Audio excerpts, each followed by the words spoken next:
FM. It's Cofield and Company's Eye on Sports Gambling, presented by Oasis Bar and Grill. Only on ESPN Las Vegas and ESPN Reno.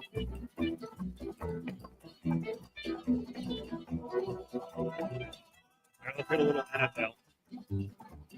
Combine coming up, draft after that. Season's like 2 weeks after that.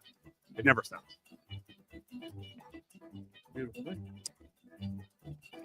Looks like the Chargers are going to open their season in Brazil. Week 1 on a Friday. That's a challenge. That's a long trip. What was last year's with Green Bay? Was it Germany? No. Yeah. Can't remember. We're all stymied. Yeah. I mean, it worked out. Going down to Brazil worked out for the last team to go down there. Eagles, Packers. It did eventually. Yep. Brazil. Okay.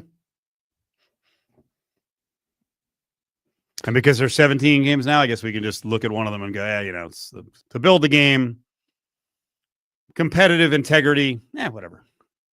What do you mean one of them? There's more than one. Well, I'm saying in the case of the Chargers, on a given schedule, these international games are not ideal from a travel and prep standpoint. And the response could be, well, like, everyone has to do it. No, they don't. No, they don't. So there is, just like Thursday night games. If you're not in a lot of Thursday night games, especially road Thursday night games, you have an advantage over the teams that have to play on the road on Thursdays. There is a competitive advantage. The integrity of your schedule is altered a bit, positive or negative. There's something to be said about it being done opening week. You kind of get it out of the way. I understand why they do when they do. The other ones, you know, to try to center around the bye week. But, hey, this is their attempt to continue to grow the game worldwide, not as if eyes aren't already on it, but test the waters to see where they're eventually going to put the Jacksonville Jaguars. Unless they're already being dubbed the London Jaguars. But here's what it is. I mentioned Harbaugh. Eye on Sports Gambling. He is the 6th choice for Coach of the Year next year at 12-1. The favorites for Coach of the Year, Willie, are Mike Vrabel and Ben Johnson. Plus 750. Usually you put the list in here for us. Who else is on there? What are you looking at? Just coming up with stuff. Oh. Give me your reaction to that Ben Johnson and Vrabel are the favorites to win Coach of the Year, I guess assuming that, hey, they're going to have a big jump up. Their teams were not great this year. Patriots were pathetic. And that both of those guys will have success.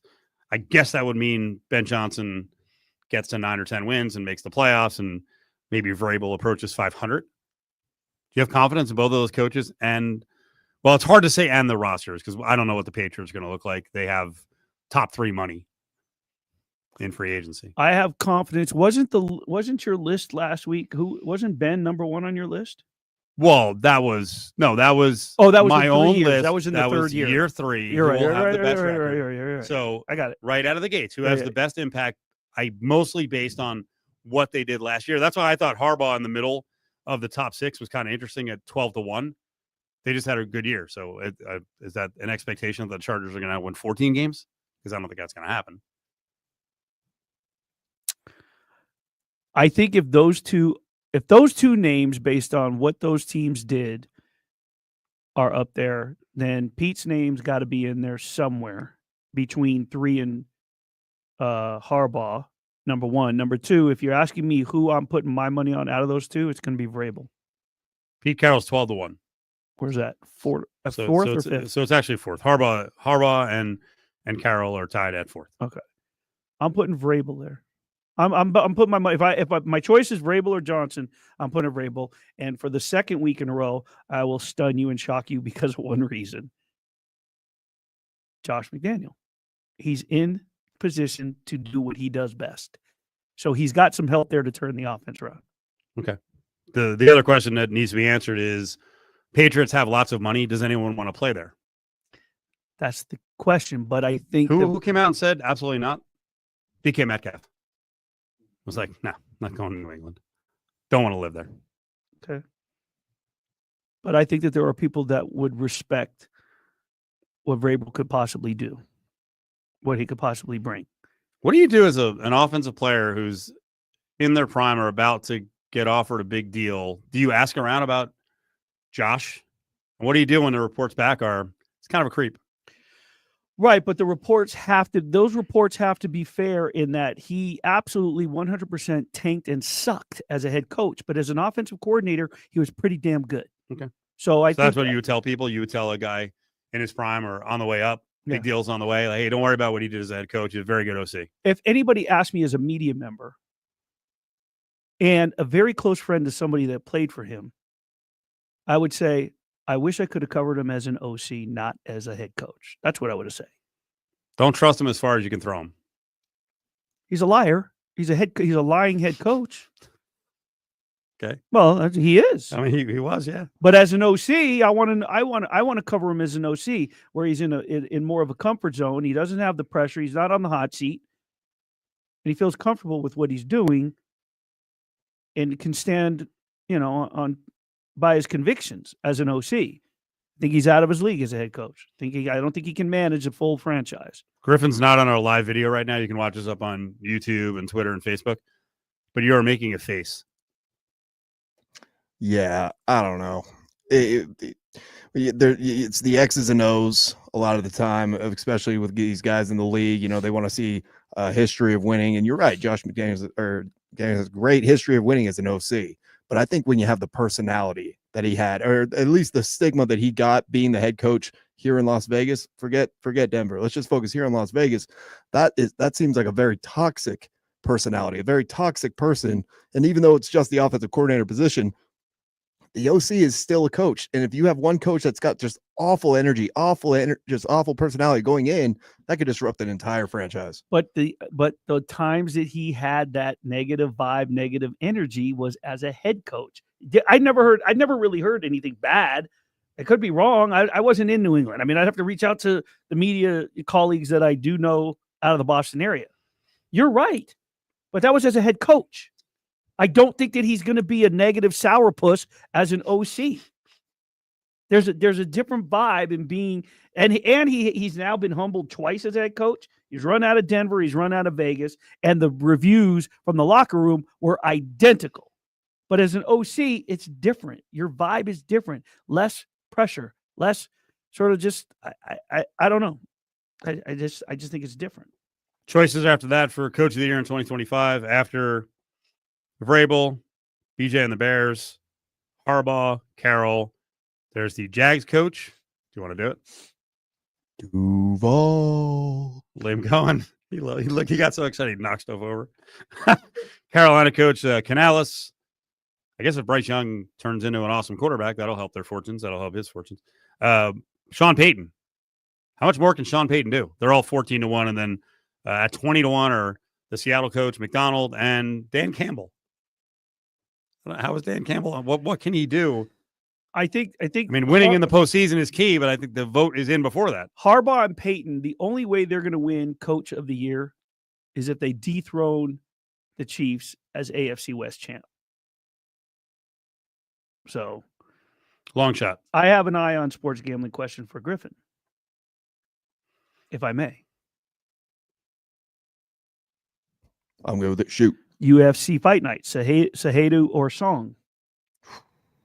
That's a tough one. That is a tough one. Well, and there's a lot of components going into that. It's a very traditional wrestler versus striker type deal. Henry Cejudo being the wrestler. Yep. He's an older guy. Last time we saw him, it was when Marab was just laundry bagging him all across the octagon. I think it's going to be a good fight. I think I might go Cejudo on that one. I was like, what a build up. It's Cejudo all the way. Wrestler, striker, dead. I wasn't asking you. I have an opinion. And it's more concise than Griffin's. Notre Dame in women's basketball, number 1 in the AP poll. What's going on with them? I do have the odds for the women's title. I want to bet. I'm hyped for March Madness. I really am, especially after watching USC take UCLA down. And I'm a Corey Close fan. I'm a Kiki Rice fan. I'm a fan of UCLA and USC, but that was a great game to watch. Juju got to see what UConn did at Columbia, to go down and whoop South Carolina after they got spanked at Tennessee and humbled, and Paige and Gino came in and called Paige out per se based off a question that was asked. And it wasn't a bad call out. It was just, hey, she just doesn't, she doesn't seem to want to take the big shot, stepping up to the big they go into South Carolina and played like national champions. A lot of things are good. And then Notre Dame, yes, the names on that roster that are emerging above Paige now that could win Player of the Year. So I'm hyped for Final Four, for Women's March Madness, and excited to see who makes it to the Final Four, because I think there's a lot of viable teams, and UConn just opened the door as to how to beat South Carolina.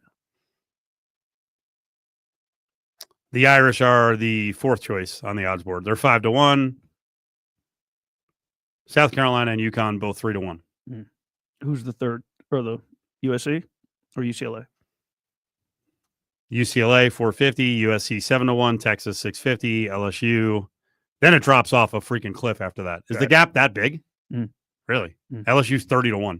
Kansas State 60, Tennessee 70. Kansas State, they and I can't think of the girls. Aoka Lee, she got injured and it really derailed their season. Oklahoma was ranked. They came out here.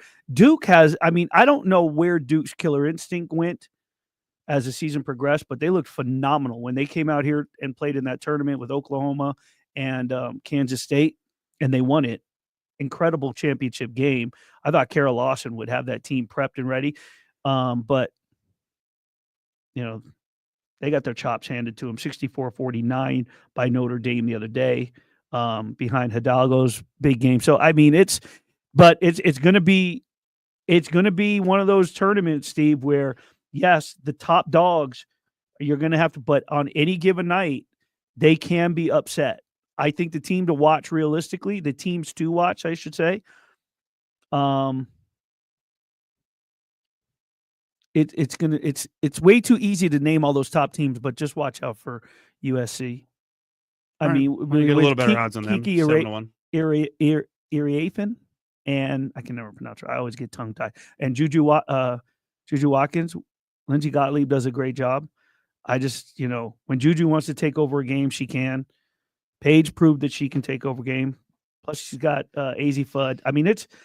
We could sit here and name each team and each player and the players that lead them, and it's on any given week.